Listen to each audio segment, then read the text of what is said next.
Hello everyone, welcome to my YouTube channel physics career. आपका हमारे YouTube channel physics career में बहुत बहुत स्वागत है। आज की इस वीडियो में हम स्टार्ट करेंगे principal of superposition. Means principal of superposition क्या होता है और ये हमको क्या बताता है, आज की इस वीडियो में हम यही डिस्कस करने वाले हैं। तो ये हमारा इलेक्ट्रोस्टैटिक का 13th नंबर लेक्चर है। अगर आपने पिछले लेक्चर्स नहीं देखे हुए हैं तो आप हमारे चैनल पर विजिट करके उन लेक्चर्स को देख सकते हैं। तो अगर आपको ये वीडियो अच्छी लगती है तो प्लीज़ वीडियो को लाइक, चैनल को सब्सक्राइब और अपने दोस्तों के साथ शेयर जरूर करिएगा। तो चलिए स्टार्ट करते हैं, देखते हैं आज का हमारा टॉपिक क्या है। आज का हमारा टॉपिक है प्रिंसिपल ऑफ सुपरपोजिशन। आज हम किसके बारे में पढ़ेंगे? आज हम पढ़ेंगे प्रिंसिपल ऑफ सुपरपोजिशन के बारे में, ठीक। और ये डिस्कस किसके लिए करेंगे? ये डिस्कस करेंगे हम चार्जेस के लिए। किसके लिए डिस्कस करेंगे? ये हम डिस्कस करेंगे चार्जेस के लिए डिस्कस करेंगे इसको। तो इसको डिस्कस करने से पहले और क्या कुछ लिखा हुआ है इसको समझने से पहले आपको एक बार हम छोटा सा ओवरव्यू कराना चाहेंगे और एक बार अपनी समझाना चाहेंगे, जिससे कि आगे आपको समझने में कोई भी प्रॉब्लम ना हो। तो चलिए बताते हैं कि प्रिंसिपल ऑफ सुपरपोजिशन एक्चुअल में है क्या चीज़, ठीक। तो प्रिंसिपल ऑफ सुपरपोजिशन बेसिकली ये है कि यदि हमारे पास किसी भी सिस्टम में n नंबर ऑफ चार्जेस हैं तो उनमें से किसी भी एक चार्ज पर, क्या उनमें से किसी भी एक चार्ज पर जो नेट फोर्स एक्ट करेगा, मीन्स जो टोटल फोर्स एक्ट करेगा वो कितना होगा और वो किसके इक्वल होगा, वो हमको बताता है प्रिंसिपल ऑफ सुपरपोजिशन। कौन बताता है? वो हमको बताता है principal of superposition. Principal of superposition हमको क्या बताता है? प्रिंसिपल ऑफ सुपरपोजिशन हमको ये बताता है कि यदि हमारे पास किसी भी सिस्टम में n नंबर ऑफ चार्जेस हैं तो उनमें से किसी भी एक चार्ज पर जो नेट फोर्स एक्ट करेगा वो कितना होगा और वो किसके इक्वल होगा, यही हमको बताता है प्रिंसिपल ऑफ सुपरपोजिशन। तो चलिए आपको एक बार रफली बताते हैं कि वो फोर्स कितना होगा और किसके इक्वल होगा, ठीक। तो चलिए समझते हैं। तो हमने यहाँ पे भी एक टर्म का यूज किया, हमने बोला n नंबर ऑफ चार्जेस। क्या बोला? n नंबर ऑफ चार्जेस, ठीक। तो यहाँ पे n नंबर ऑफ चार्जेस कहने का सेंस क्या था? यहाँ पे n नंबर ऑफ चार्जेस कहने का सेंस ये था कि हमारे पास सिस्टम में कितने भी चार्ज हो सकते हैं, 2, 3, 4, 5, 6, 7, 8, 9, 10 डॉट डॉट डॉट n तक कितने भी चार्ज हो सकते हैं। बट जो मिनिमम चार्ज होने चाहिए वो 2 तो होने ही चाहिए और मैक्सिमम कितने भी हो सकते हैं। मिनिमम 2 क्यों होने चाहिए? मिनिमम 2 इसलिए होने चाहिए क्योंकि जो फोर्स एक्ट करता है वो 2 या 2 से अधिक चार्जों के बीच में ही एक्ट करता है। सिंगल चार्ज में तो कोई भी फोर्स एक्ट करता नहीं है, इसलिए जो मिनिमम चार्ज होने चाहिए सिस्टम में वो 2 तो होने ही चाहिए और मैक्सिमम कितने भी हो सकते हैं। तो चलिए हम कंसीडर कर लेते हैं हमारे पास कोई भी सिस्टम है जिसमें कि 3 चार्जेस हैं। कितने हैं? जिसमें कि 3 चार्जेस हैं, ठीक। तो हमारे पास क्या है? हमारे पास कोई सिस्टम है जिसमें कि हमारे पास 3 चार्जेस हैं। 3 चार्जेस हमने कंसीडर किया हुआ है। तो कंसीडर करते हैं। पहला चार्ज क्या है? पहला चार्ज है Q1। क्या है? पहला चार्ज Q1 है। दूसरा चार्ज कौन सा है? दूसरा चार्ज Q2 है। और तीसरा थर्ड चार्ज कौन सा है? थर्ड चार्ज हमारा Q3 है। हमने क्या किया? हमने एक सिस्टम कंसीडर किया जिसमें कि 3 चार्जेस हैं। कौन कौन से हैं? Q1, Q2 और Q3, ठीक। तो जो तीनों चार्जेस हमने कंसीडर किया, इन तीनों चार्जों में से किसी भी एक चार्ज पर, क्या इन तीनों चार्जों में से किसी भी एक चार्ज पर जो नेट फोर्स एक्ट करेगा वो कितना होगा और वो किसके इक्वल होगा, वो हमको कौन बताता है? वो हमको बताता है प्रिंसिपल ऑफ सुपरपोजिशन, ठीक। तो हम आइए यहाँ पे कंसीडर करते हैं। यहाँ पे हम मान लेते हैं कि जो नेट फोर्स एक्ट कर रहा है वो चार्ज Q1 पर एक्ट कर रहा है। किस पर एक्ट कर रहा है? वो चार्ज Q1 पर एक्ट कर रहा है, ठीक। तो जो नेट फोर्स एक्ट कर रहा है किस पर एक्ट कर रहा है? वो चार्ज Q1 पर एक्ट कर रहा है। तो ये जो नेट फोर्स इक्वल होगा ये किसके इक्वल होगा? ये इक्वल होगा बाकी बचे हुए सिस्टम में जो 2 रिमेनिंग चार्जेस हैं इनके द्वारा लगाए गए फोर्सेस के वेक्टर सम के इक्वल होगा। किसके इक्वल होगा? बाकी बचे हुए जो 2 चार्ज Q2 और Q3 हैं इनके द्वारा लगाए गए फोर्सेस के वेक्टर सम के इक्वल होगा। क्या इक्वल होगा? वो नेट फोर्स जो चार्ज Q1 पर लग रहा है, चार्ज Q1 पर जो नेट फोर्स लग रहा है वो किसके इक्वल होगा? ये जो दो चार्ज Q2 और Q3 सिस्टम में बचे हुए हैं इनके द्वारा लगाए गए फोर्सों के वेक्टर सम के इक्वल होगा। ठीक, तो वो उस फोर्स को फाइंड करने के लिए सबसे पहले हम चार्ज Q1 और Q2 के बीच का डिस्टेंस R ले लेते हैं और सेम ही डिस्टेंस चार्ज Q1 और Q3 के बीच का हम ले लेते हैं, ये भी स्मॉल r ही इसको हम कंसीडर कर लेते हैं। ठीक, तो यहाँ पे हमारे जो चार्ज हैं Q1, Q2, Q3 ये तीनों ही पॉजिटिव चार्ज हैं और फोर्स किस पर एक्ट कर रहा है? फोर्स एक्ट कर रहा है चार्ज Q1 पर। किस पर एक्ट कर रहा है? चार्ज Q1 पर।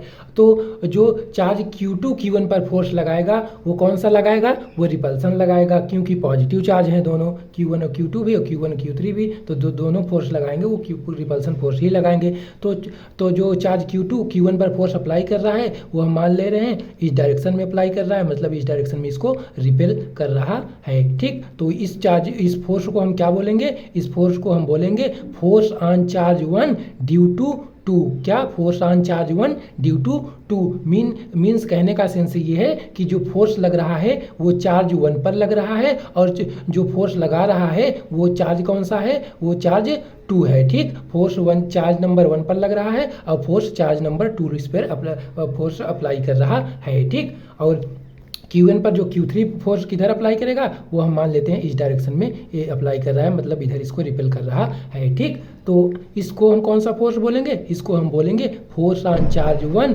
Due to 3। कौन सा? Force on charge 1 due to 3 means force जो लग रहा है वो चार्ज 1 पर लग रहा है और फोर्स जो लगा रहा है वो चार्ज 3 लगा रहा है। ठीक, इसको हम कैसे रीड करते हैं? इसको हम रीड करते हैं force on charge 1 due to 3 force, इसको हम बोलेंगे force on charge 1 due to 3। Means कहने का सेंस है पहला वाला जो होता है, जो फर्स्ट वाला लिखते हैं उसको हम लिखते हैं वो किस पर अप्लाई हो रहा है, और सेकंड जो लिखते हैं वो कौन सा चार्ज अप्लाई कर रहा है। ठीक, तो हमारे पास यहाँ पे सिस्टम में 3 चार्ज हैं और जिसमें से Q1 चार्ज पर नेट फोर्स एक्ट कर रहा है। जो नेट फोर्स होगा वो किसके इक्वल होगा? ये जो दो बचे रिमेनिंग चार्जेस हैं इनके द्वारा लगाए गए फोर्सों के वेक्टर सम के इक्वल होगा।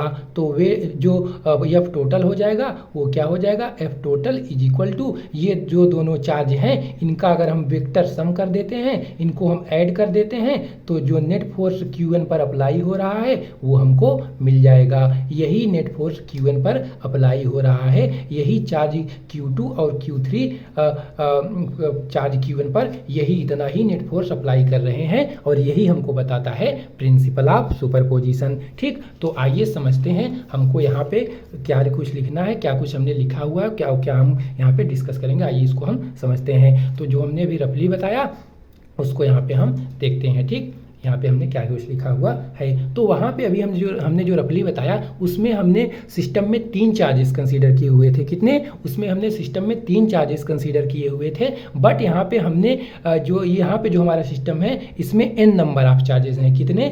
n नंबर ऑफ चार्जेस हैं। पहला है Q1, दूसरा Q2, तीसरा Q3, चौथा Q4 और डॉट डॉट डॉट यहाँ पे बहुत सारे चार्ज हैं, डॉट डॉट डॉट Qn तक चार्जेस हैं हमारे सिस्टम में। तो इनमें से इन सिस्टम में जो चार्ज किस चार्ज पर फोर्स एक्ट कर रहा है? वो चार्ज Q1 पर फोर्स एक्ट कर रहा है। किस पर एक्ट कर रहा है? चार्ज Q1 पर फोर्स एक्ट कर रहा है। और चार्ज Q1 से Q2, Q1 से Q3, Q1 से Q4, Qn से डॉट डॉट डॉट Qn तक के बीच का जो डिस्टेंस है, सभी चार्जेस से Q1 का जो डिस्टेंस है वो कितना है? स्मॉल r हमने लिया हुआ है। ठीक, तो जो चार्ज Q1 पर फोर्स Q2 अप्लाई करेगा वो किस तरह अप्लाई करेगा? वो इसको इधर इस डायरेक्शन में रिपेल करेगा। इसको हम चार्ज बोलेंगे, इसको हम फोर्स बोलेंगे force on charge 1 due to 2। और ये जो Q3 इस पर अप्लाई करेगा Q1 पर, इसको हम कौन सा फोर्स बोलेंगे? इसको हम बोलेंगे force on charge 1 due to 3। और ये जो Q4 अप्लाई करेगा वो इधर अप्लाई करेगा, इसको हम बोलेंगे फोर्स ऑन चार्ज 1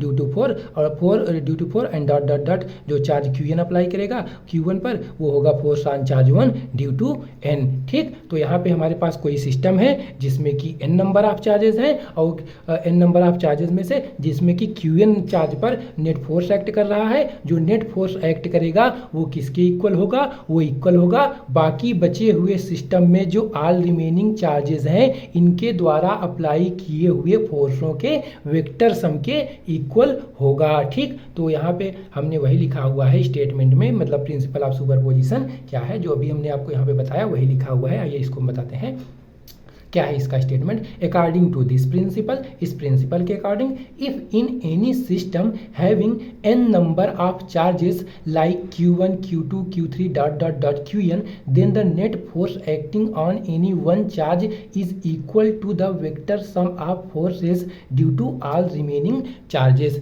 मीन्स कहने का यहाँ सेंस क्या है, यहाँ का कहने का मतलब ये है कि यदि हमारे पास किसी भी सिस्टम में n नंबर ऑफ चार्जेस हैं तो उनमें से किसी भी एक चार्ज पर जो नेट फोर्स एक्ट करेगा, मीन्स जो टोटल फोर्स एक्ट करेगा वो कितना होगा, वो किसके इक्वल होगा, वो इक्वल होगा वो उस सिस्टम में बचे हुए ऑल रिमेनिंग चार्जेस के द्वारा लगाए गए फोर्सों के वेक्टर सम के इक्वल होगा। यहाँ पर किस चार्ज के ऊपर फोर्स लग रहा है, Qn पर लग रहा है, और बाकी जो रिमेनिंग चार्ज हैं ये जो फोर्स अप्लाई कर रहे हैं इनका अगर हम वेक्टर सम कर देते हैं तो Qn पर जो नेट फोर्स लग रहा है वो हमको मिल जाएगा। ठीक, तो यहाँ आइए हमने जो फिगर आउट किया हुआ है उसको हम यहाँ पे लिखे हुए हैं तो आपको बताते हैं क्या लिखा है।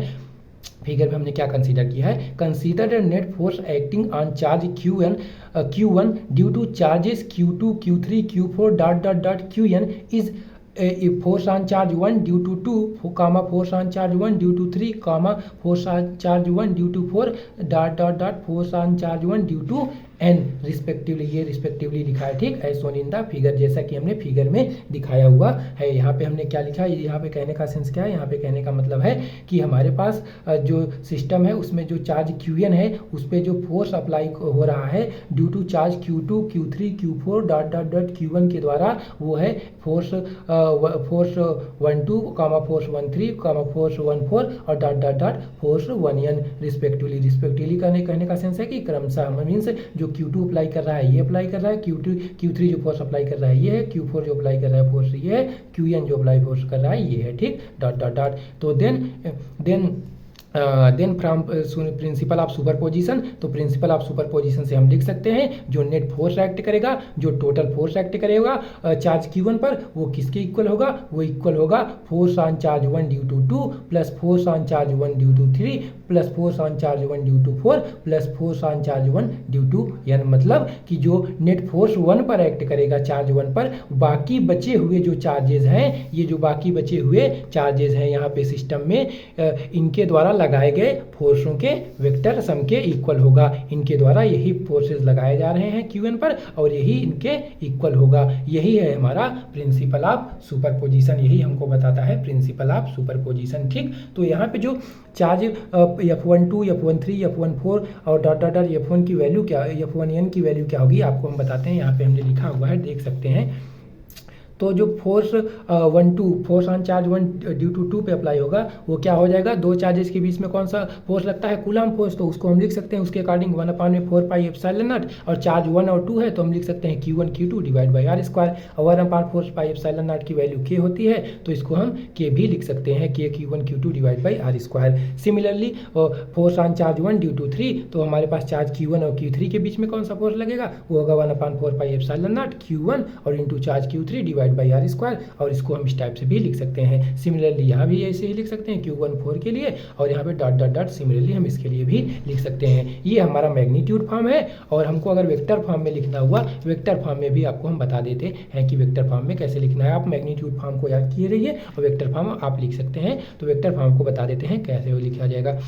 तो यहाँ पे जो हम एक चार्ज के लिए लिखे हैं, बाकी आप चार्ज अलग चार्ज और चार्जों के लिए लिख सकते हैं। तो यहाँ पे हमने लिखा हुआ है force on charge 1 due to 2 के लिए वो इक्वल होगा किसके, 1/4 pi epsilon naught Q1 Q2 divide by r square. इसकी डायरेक्शन क्या हो जाएगी, r cap is equal to क्या होता है, vector r divide by magnitude of r, क्या vector r divide by magnitude of r. जब यहाँ पे वेक्टर आर के प्लेस पे आर कैप के प्लेस पे ये पोजीशन वेक्टर आर कैप है, ये डायरेक्शन को रिप्रेजेंट करता है। जब आर कैप के प्लेस पे हम ये पुट करेंगे vector r divide by magnitude of r, तो ये भी जो आर स्क्वायर है ये भी मैग्नीट्यूड के फॉर्म में है और ये भी मैग्नीट्यूड है, तो ये आर क्यूब हो जाएगा और ऊपर वेक्टर आर बचेगा। तो इस इक्वेशन को हम इस टाइप से लिख सकते हैं, force on charge 1 due to 2 is equal to 1/4πε0 Q1 Q2 divide by r cube into vector r. ये है इसका वेक्टर फॉर्म। ठीक, तो आज हमने क्या डिस्कस किया? आज हमने डिस्कस किया प्रिंसिपल ऑफ सुपरपोजिशन के बारे में कि प्रिंसिपल ऑफ सुपरपोजिशन